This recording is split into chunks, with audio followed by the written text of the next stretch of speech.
প্রিয় মুসলমান ভাইরা আমার, শুধু তাই নয়, আল্লাহ রসুলের জীবনে যুদ্ধের ময়দানও বরকত হয়েছে।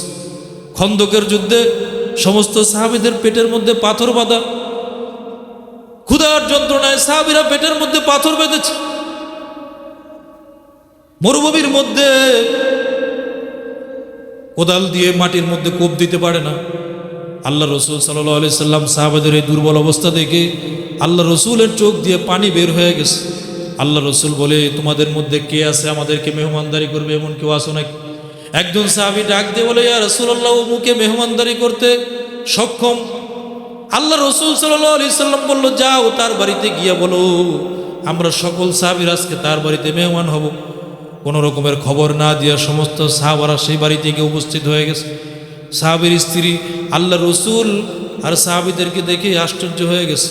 সাথে সাথে স্বামীর কাছে খবর পাঠিয়েছে, আল্লাহ রসুল আমাদের বাড়িতে উপস্থিত হয়েছে, কি করণীয় এখন? আমাদের ঘরে তো কোনো খাবার নাই, ছোট্ট একটা বকরি আছে, বকরি একটা বাচ্চা আছে, খাবারের মধ্যে কেমন বরকত হয়? প্রিয় মুসলমান ভাইরা আমার, এগুলো কিন্তু কাল্পনিক কোনো কথা নয়, রসুলের জীবনী। সুবহানাল্লাহ পড়েন। সাহাবী দৌড়ে এসে বলতেছে, ইয়া রাসূলুল্লাহ, আমি তো আপনাদেরকে এতগুলো মানুষ, আমি তো মেহমানদারি করতে সক্ষম নই, তবে আমার ঘরে একটা বকরি আছে, একটা বকরির বাচ্চা আছে, আপনি যদি বলেন তাহলে বকরিটা জবাই করে আমি আপনাদের জন্য মেহমানদারির ব্যবস্থা করতে পারি।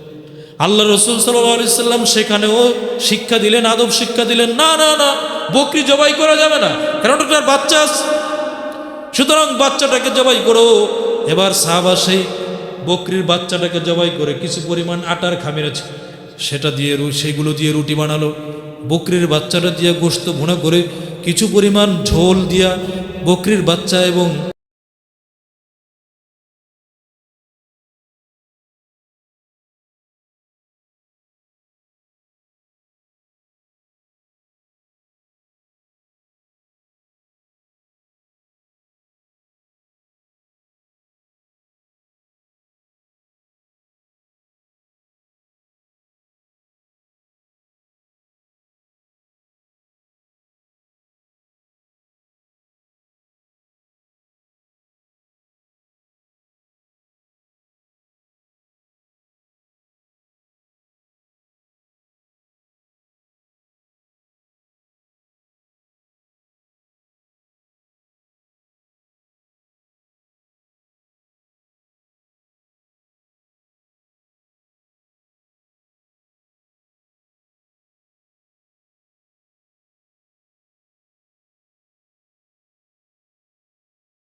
খাবার কমেছে।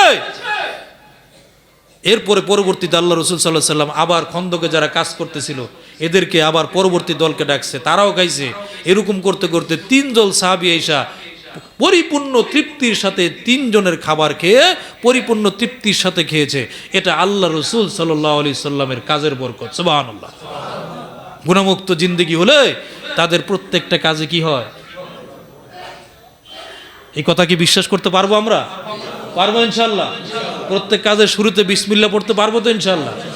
কাজের শুরুতে তো বিসমিল্লাহ নাই, বরকত হবে কোথায়? যে কোনো কাজের শুরুতে বিসমিল্লাহ পড়ি না। সাহাবা এবং রাসূলুল্লাহ সাল্লাল্লাহু আলাইহি সাল্লামের চরিত্র ছিল, তারা প্রত্যেকটা কাজের শুরুতে বিসমিল্লাহ পড়তো, যার ফলে প্রত্যেকটা কাজে বরকত হতো। আজকে বিসমিল্লাহ বলা এখন আমাদের সমাজ থেকে উঠে গেছে প্রায়, ঠিক না বেঠিক? বিসমিল্লাহ পরে ঠিক আছে, কিন্তু বিসমিল্লাহির রহমানির রহিম পড়ে না, বিসমিল্লাহির রহমানির রহিম, ঠিক না বেঠিক? এই যে নির্বাচন আসছে দেখবেন, বিভিন্ন প্রচার প্রসারণার যেই ক্যাম্পিং হবে, এরপরে ওই যে কি বলে এগুলি, সমাবেশ, মিছিল, মিটিং হয় না, সুন্দরভাবে বিসমিল্লাহটাও পড়তে পারে না, বরকত হবে কোথায়? এই জন্য প্রিয় মুসলমান ভাইরা, এখনো সঠিক বুঝটা নেন, হেদায়েতের বুঝটা নেন, তাইলে গুনাহের প্রভাব আজকে কয়টা বললাম? গুনাহের ক্ষতি কয়টা বললাম আজকে? 1 নম্বর ক্ষতি হলো ইবাদত থেকে আল্লাহ পাক বঞ্চিত করে দেয়। 2 নম্বর ক্ষতি হলো এলেম থেকে বঞ্চিত। 3 নম্বর ক্ষতি হলো রিজিক থেকে কি সে সঠিক রিজিক পাবে না, আল্লাহর পক্ষ থেকে সঠিক যে রিজিক, এই রিজিক সে পাবে না। 4 নম্বর ক্ষতি হচ্ছে কাজের বরকত উঠে যাবে, কাজে কোনো বরকত পাবে। এগুলো আমাদের সমাজে আছে না? এই রোগগুলি আমাদের সমাজে আছে কিনা? তাহলে বোঝা গেল ফলাফল সার নির্যাস কত হলো, এ সব কিছু এই যে আমরা এ সমস্ত বিপদের মধ্যে আছি, দুনাল আযাবিল ওয়ালা নুযিকান্নাহুম মিন আযাবিল আদনা, এই আযাবে আদনা আল্লাহ পাক রব্বুল আলামিন এই দুনিয়ায় আমাদেরকে কিছু কিছু আযাব দিয়া আমাদেরকে সতর্ক করেন। এগুলো হচ্ছে গুনাহের ক্ষতি। আমরা ইবাদত থেকে বঞ্চিত হচ্ছি, এলেম থেকে বঞ্চিত হচ্ছি, রিজিক থেকে বঞ্চিত হচ্ছি, কাজে বরকত উঠে যাচ্ছে, সব কিছু হচ্ছে গুনাহের ক্ষতি, গুনাহের ক্ষতি, গুনাহের ক্ষতি। এখন আপনারা বলেন সব ধরনের গুনাহ ছাড়তে পারবো তো ইনশাল্লাহ? ছাড়তে পারবো তো ইনশাল্লাহ? ওই যে রাসূলুল্লাহ সাল্লাল্লাহু আলাইহি সাল্লামের কাছে যে সাহাবী গেছে, একটা গুনাহের কথা বলছে, একটার কারণে আর দুইটা সরে গেছে, ঠিক না? ঠিক। তাহলে আমরা কি আজকে একটা ওয়াদা নিব আপনাদের কাছে, আমি সহ, বলুন হুজুর আপনি বয়ান করেন, আপনার মধ্যে মনে হয় মিথ্যা নাই, থাকতেও পারে, অসম্ভবের কিছু নাই তো। আমি সহ আজকে একটা জিনিস ওয়াদা করলে এই ওয়াদা সকল ওয়াদাবদ্ধ হইতে পারবেন তো ইনশাল্লাহ? জীবনে কোনোদিন মিথ্যা কথা বলবেন না, আমি আগে ওয়াদা করলাম। অনেক হাত তোলে নাই, হুজুর ছাড়তে দেরি হইব, ছাড়তে দেরি হইব নাকি? এসে দেখেন ডানে বামে কি হাত তোলে নাই, কি দেখেন? হ্যাঁ, আল্লাহ দেখতেছে, কিন্তু আল্লাহর ক্যামেরায় রেকর্ড হয়ে যাবে, আল্লাহ দেখতেছে। অনেকে পরে উঠে, আবার একজন না উঠে এলে খারাপ দেখা যায় নাকি? আজকে দেখে মিথ্যা বলবো না ইনশাআল্লাহ। পুরুষ মানুষ আমরা, যে ওয়াদা করব সেই ওয়াদা আমরা মৃত্যু পর্যন্ত আমরা অটল এবং অবিচল থাকবো। পারবো তো ইনশাআল্লাহ?